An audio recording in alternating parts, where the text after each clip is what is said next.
Eş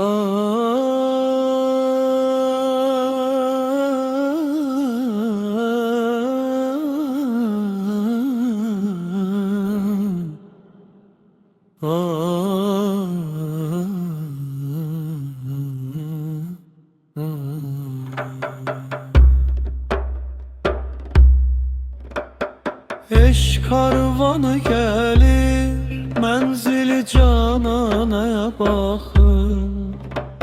Şemi hak nur saçır, rehmi Resul'dan paya bakın. Mustafa'dır bu yolun rehberi, hem nuri gözü. Murteza eşkine yanmış nice pervane bakın. Eş karvanıdır bu, bereketi aliye bak. Her gedemde okunur zikri Hüseyin nuri vefa. Biz o dergahın olan bendesi, can fedadır. Hasen'in sebriyle kalbimize geldi şefa. Zehra'nın ismeti parlar bu mübarek yolda.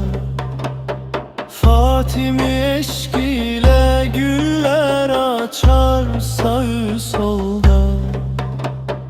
12 nurun oduyla alışan sinelere Hak inayet eleye, kalmaz o kalpler darda.